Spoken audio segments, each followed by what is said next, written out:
Hello students, आज का हमारा टॉपिक है characteristics of business. Last video में हमने टाइप्स ऑफ इकोनॉमिक एक्टिविटीज के बारे में पढ़ा था और आज का हमारा टॉपिक है characteristics of business. Characteristics means क्या होता है? फीचर्स, कि बिजनेस में क्या क्या फीचर्स हैं। जैसे हम कोई कार खरीदने जाते हैं तो हम कार में देखते हैं कि कार में क्या क्या फीचर्स है। उसमें पावर शेयरिंग है और पावर विंडो है, उसमें पावर ब्रेक है। तो ये सब क्या है? उसके फीचर्स हैं। सो बिजनेस के फीचर्स क्या है, इसके बारे में हम आज पढ़ेंगे। बिजनेस के टोटल 7 फीचर्स हैं। एन इकोनॉमिक एक्टिविटी, प्रोडक्शन और purchase of goods and services, sale और exchange of goods and services, regularity in dealing, profit motive, element of risk and uncertainty of return. अब हम इनके बारे में डिटेल में पढ़ेंगे। सो फर्स्ट फीचर जो है बिजनेस का वो क्या है? N economic activity. Business is an economic activity. अब हम इकोनॉमिक वर्ड को अच्छे से जानते हैं। हमने फर्स्ट वीडियो में पढ़ा था इकोनॉमिक के बारे में। Economic means activity. Economic activity means an activity which is undertaken to earn money. So business is an activity which is undertaken to earn money. जैसे आप इस पिक्चर में देख रहे हो, इस पिक्चर में जो शॉपकीपर है ये परचेज और सेल कर रहा है आर्टिकल की। ये किस लिए कर रहा है? To earn money. So business is an economic activity which is undertaken for earning money. Next जो फीचर है हमारा वो है प्रोडक्शन और procurement of goods and services. Every business should either purchase और एक्वायर। ये बेटा की टर्म्स है, परचेज और acquire the goods in which it deals. मतलब बिजनेस जो है जिन भी गुड्स में डील कर रहा है या तो उसे प्रोड्यूस करता है या एक्वायर करता है। इसको हम थोड़ा डिटेल में समझें तो नेचर ऑफ बिजनेस जो है वो 2 टाइप का होता है, trading concern and manufacturing concern. Trading concern में कोई भी पर्सन जो है गुड्स रेडीमेड परचेज करता है और उसे आगे रीसेल कर देता है।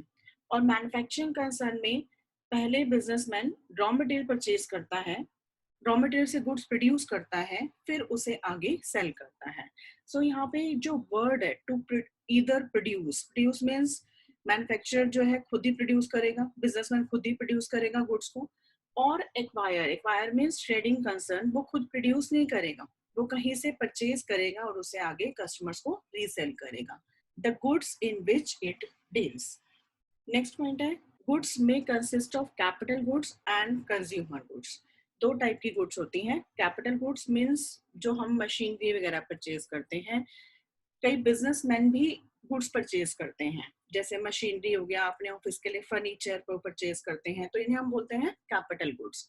और कंज्यूमर गुड्स जो कंज्यूमर्स अपनी सेल्फ कंजम्पशन के लिए परचेज करते हैं, जैसे पेन, बुक या नोटबुक आप परचेज करते हो, तो all these are consumer goods. जो हमारा पॉइंट था वो है प्रोडक्शन और procurement of goods and services. अब सर्विसेज क्या होती हैं? सर्विसेज में include facilities offered to the consumers like transportation, banking, electricity, etc. ये सब क्या है? सर्विसेज है। ट्रांसपोर्टेशन किस में कैसे हेल्प करता है? मूवमेंट ऑफ गुड्स में हेल्प करता है।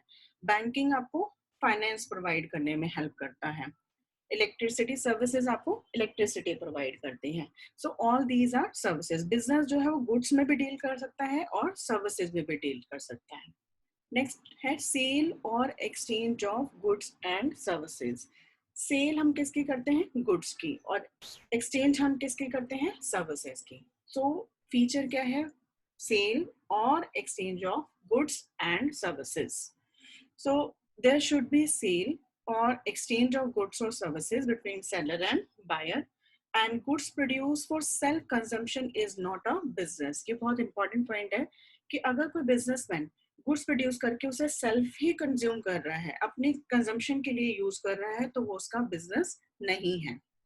Services may include facilities offered to the consumers in form of transportation, banking and communication। ये सब होती हैं services, transportation, banking and communication. Next important point हमारा है, ये हमारी डेफिनेशन में भी यूज हुआ था बिजनेस की, रेगुलरिटी इन डीलिंग। बहुत इंपॉर्टेंट पॉइंट है कि कोई भी बिजनेस ट्रांजेक्शन अगर हम किसी भी गुड्स में डील करते हैं तो उसमें रेगुलरिटी होनी चाहिए।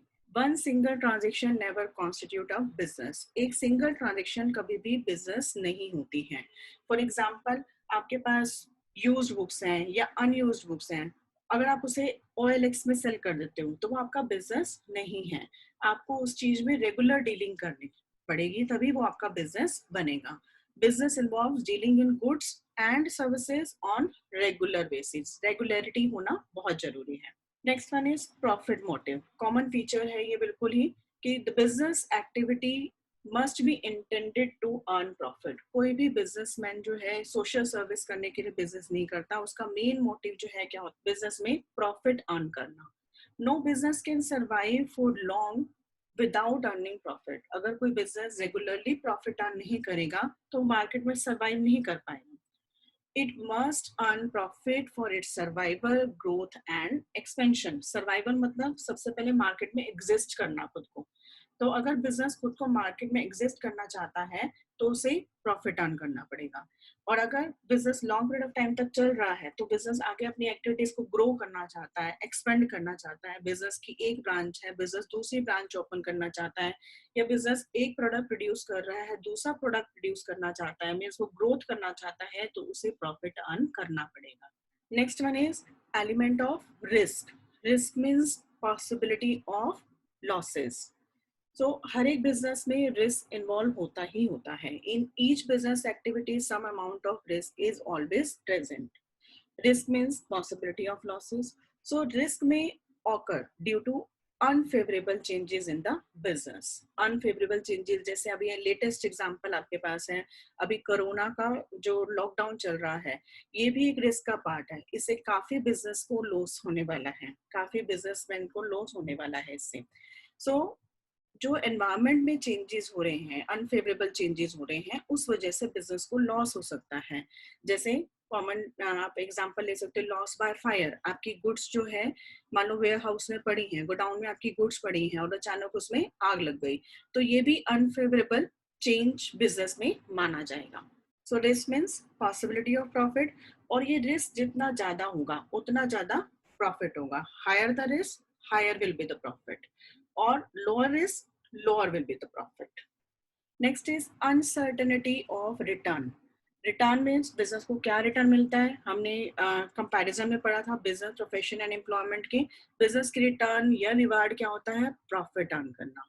सो अनसर्टेनिटी ऑफ रिटर्न, कि बिजनेस को जो रिटर्न मिलती है वो अनसर्टेन होती है, कभी कम होती है, कभी ज्यादा होती है, और कभी प्रॉफिट नहीं भी होता और कभी डबल प्रॉफिट हो जाता है। So there is no surety that a businessman will always earn profit. Though every business is commenced and conducted with profit motive, but there is always danger of loss. हर एक business में loss की certainty रहती है, loss की possibility रहती है। Thank you. Stay safe, stay healthy.